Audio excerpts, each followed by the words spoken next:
Halo, salam jumpa pemirsa. Senang sekali rasanya kami kembali hadir menyapa Anda dengan memberikan sejumlah informasi peristiwa unik dan menarik yang kami rangkum dalam Sinpo Dunia Sepekan.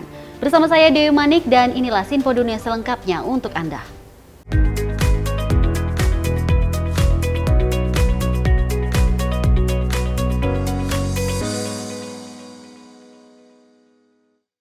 Informasi utama kita pemirsa, Presiden Joe Biden telah menandatangani bantuan luar negeri senilai 95 miliar dolar yang sebagian ditujukan untuk militer Israel. Bantuan ini kembali mengundang pro dan kontra, meski juga menyertakan bantuan bagi warga sipil Palestina di jalur Gaza.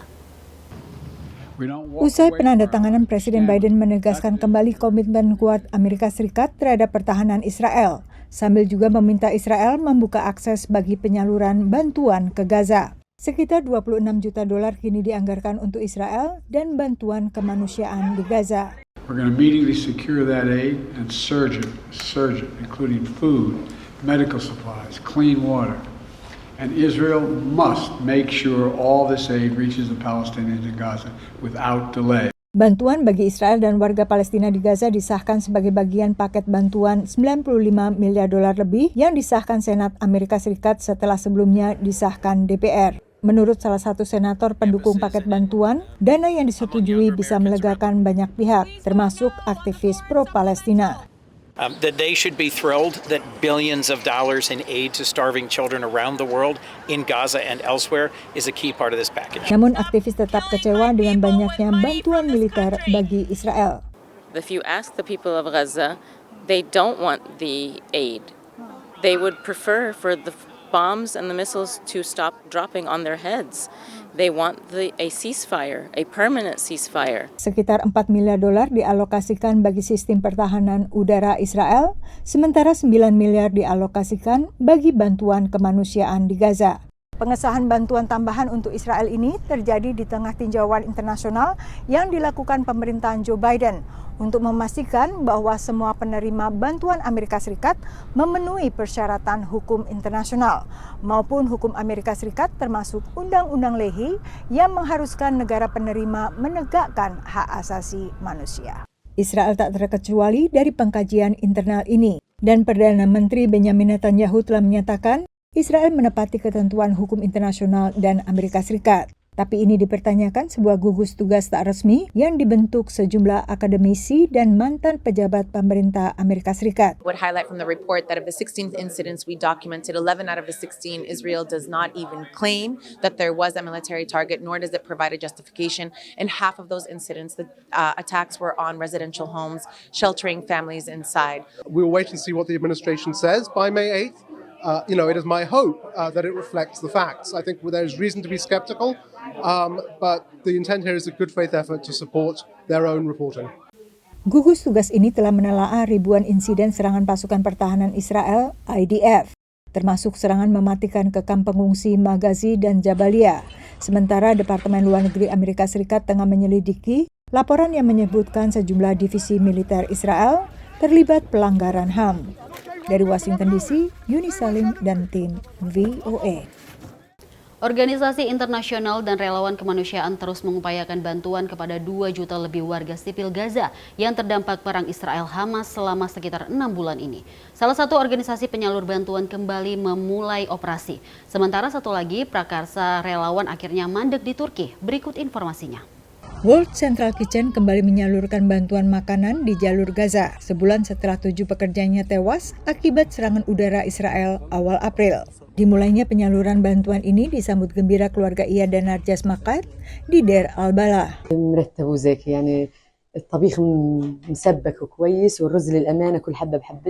Sebelumnya dalam acara kebaktian di Katedral Nasional mengenang pekerja World Central Kitchen yang gugur, pendiri organisasi nirlaba ini menyatakan tekadnya terus memberikan bantuan secara maksimal. We take risks because we want to change the world with something we all believe deep down inside our hearts.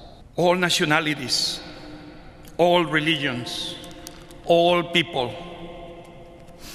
Food is a universal human right. Sebelum menghentikan operasinya selama sebulan, World Central Kitchen menyumbang sekitar 62% dari seluruh bantuan LSM internasional kepada jalur Gaza. Meski kembali beroperasi, organisasi ini akan terus menyerukan penyelidikan independen atas serangan pasukan pertahanan Israel atau IDF yang merenggut nyawa rekan-rekan mereka. Pada saat yang sama, relawan kemanusiaan yang berniat menyalurkan bantuan pangan dan obat-obatan sekitar 5.000 ton ke Gaza akhirnya terus terhalang. Iring-iringan kapal yang tergabung dalam armada Freedom Flotilla ini terus tertunda keberangkatannya, terhalang oleh berbagai restriksi administratif. Keberangkatan kapal terakhir tertunda oleh inspeksi mendadak oleh pihak berwenang Guinea-Bissau, yang akhirnya mencopot bendera Guinea-Bissau dari 2 kapal Freedom Flotilla. We have lots and lots of phone calls out and emails out to various countries to see if they will flag the ships quickly. Normally it takes a longer period of time, but we really want to see if we can find a country that will put the flags on it much quicker. Anne menjelaskan, tidak seperti World Central Kitchen, penyelenggara Freedom Flotilla tidak mau berkoordinasi dengan Israel. Our point is that Israel should not be controlling the sea routes going into Gaza, and Israel should not be controlling what products go in.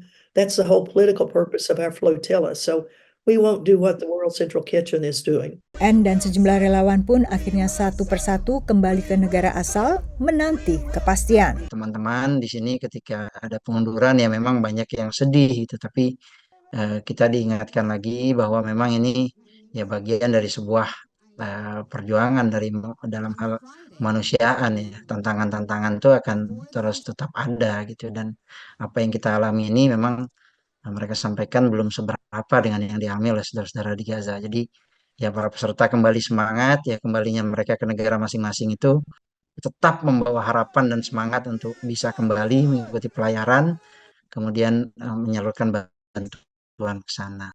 Amerika Serikat sebelumnya meminta bantuan ke Gaza disalurkan lewat jalur lebih aman, menggunakan jalur yang telah disediakan sebelumnya. Dari Washington DC, Yuni Salim dan tim VOA.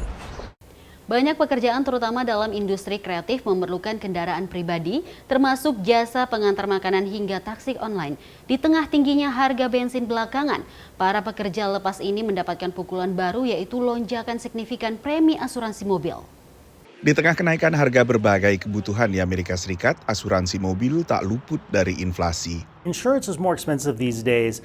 I think the Consumer Price Index report recently said that it's gone up 22% compared to this time last year. Colorado Division of Insurance adalah regulator industri asuransi untuk negara bagian Colorado. So the reason for increases in auto insurance are one, just more dangerous driving due to distracted driving and speeding and things like that. Two, more expensive repairs. Cars are just more expensive repairs. The technology in them, the cosmetic things, and also the more dangerous driving is leading to more damaged cars.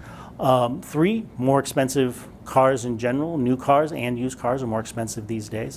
And four, an increase in auto thefts around the country. Harga premi asuransi terus meningkat sejak 2022.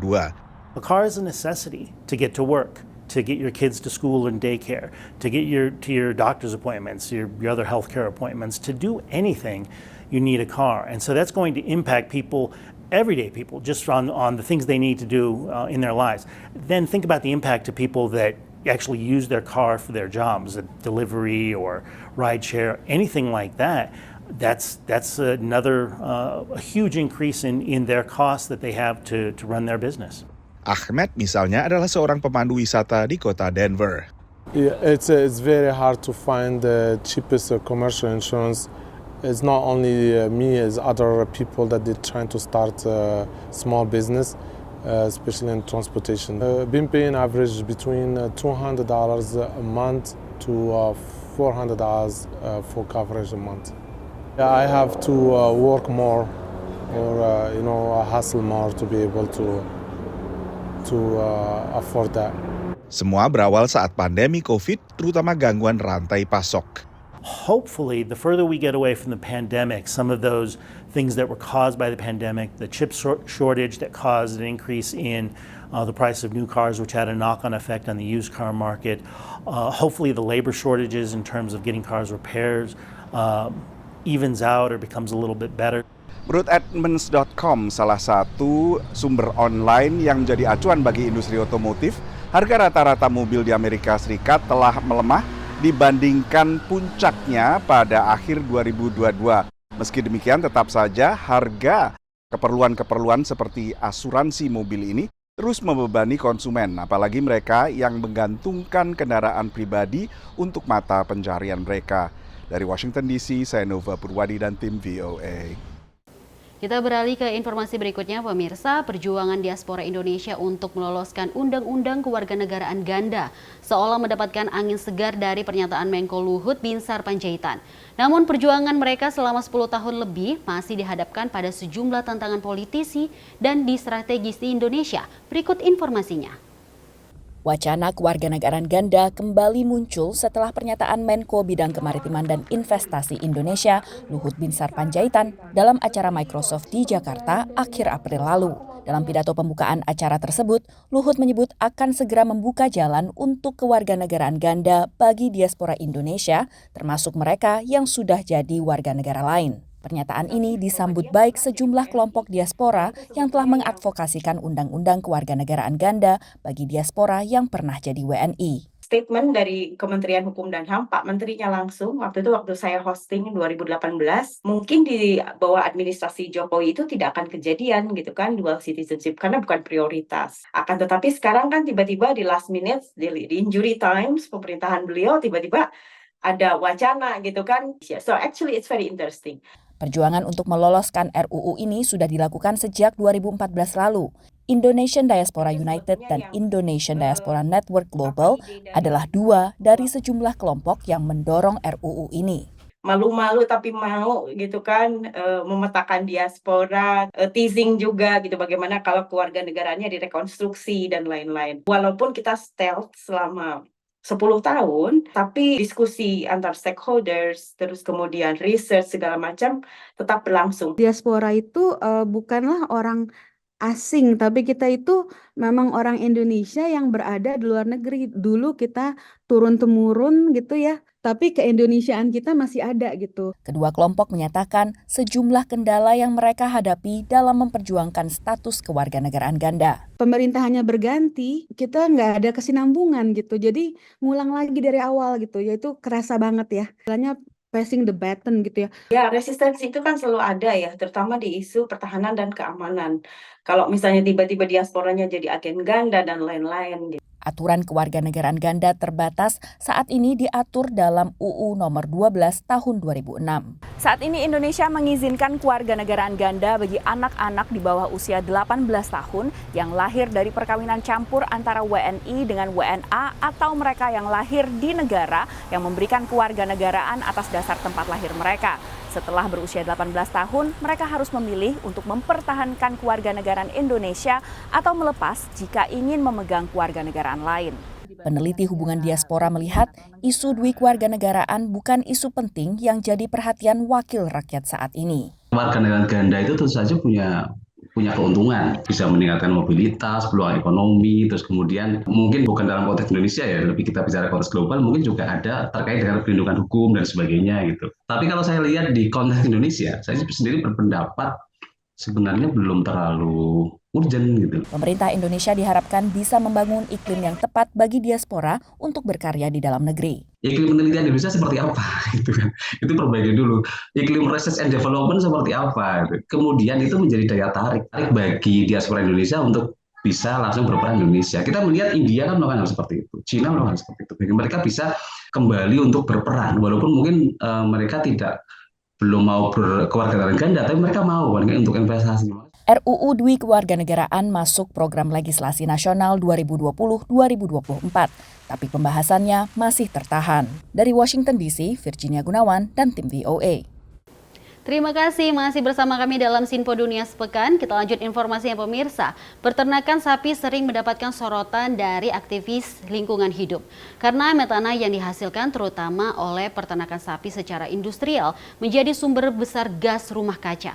Namun di Texas, sejumlah peternakan berupaya menggalakkan peternakan yang lebih ramah lingkungan dan berkelanjutan. Berikut informasinya.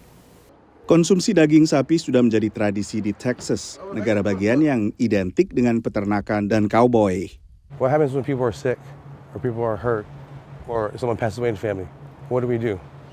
across any culture, right? We eat, we share food, being able to draw and create and show what smoke and fire and what barbecue means. Sejumlah peternak sapi di Texas kini kembali ke sistem beternak regeneratif yang tak mengurung sapi di dalam kandang dan memberi pakan buatan guna mempercepat pengemukan. Yang dilakukan adalah mengembalakan sapi di padang rumput di area mereka sendiri. People say cows are bad, right? Well, they're absolutely correct that cattle raised the way that we've been raising them the last 100 years is terrible for the environment. Hobbs adalah pemilik peternakan Fire and Salt di bagian timur Texas. Ia dulunya beternak sapi di Oregon di pantai barat Amerika. Dengan metode regeneratif, setiap hari sapi dibawanya ke lokasi yang berbeda. By moving the cattle the way that I do, we graze virtually all the forage off, and then we have these great long rest periods where the grass grows and it's feeding the soil biology. Metode yang sama diterapkan di G-Bar-C Ranch, sebuah peternakan di Texas Utara, seluas sekitar 1.200 hektar. The cattle graze across the landscape. They invigorate the grasses to produce more biomass. In turn, those grasses sequester carbon into the soil to be locked permanently into the soil.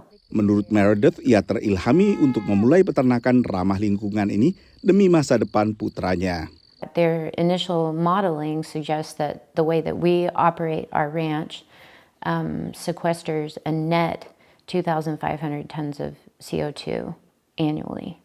So after you account for methane, fuel use, the grazing impact of our cattle, everything that is an emission on our ranch, including cow burps, the way we do things takes 551 cars off the road every single year. Para peternak regeneratif yakin ada cara untuk mempertahankan peternakan sapi yang berkelanjutan dan minim jejak karbon. Konsumsi daging sapi sempat memuncak di Amerika Serikat pada tahun 1970-an. Tapi posisinya kemudian tersalip oleh daging ayam yang saat ini menjadi daging favorit bagi konsumen di Amerika Serikat. Tapi tetap saja peternakan sapi, terutama bila dilaksanakan secara industrial, terus mengundang sorotan karena dampak lingkungannya yang besar. Dari Washington DC, saya Nova Purwadi dan tim VOA. Informasi selanjutnya pemirsa, sebelum terciptanya mesin, samudra diarungi oleh kapal layar rendah emisi. Di sini, kini sebuah kapal generasi baru disebut Energy Observer memanfaatkan energi surya, samudra, dan bayu yang membuktikan kapal modern juga bisa ramah lingkungan. Berikut informasinya. Energy Observer atau pengamat energi disebut oleh para pembuatnya sebagai kapal pertama di dunia yang swasembada tanpa emisi. Kapal ini baru saja berlabuh di kota New York. It's totally different because when you arrive on this boat, you don't have any bad smell, no noise. So it's very cool to sail on this boat because you feel good because you don't have any impact on the nature.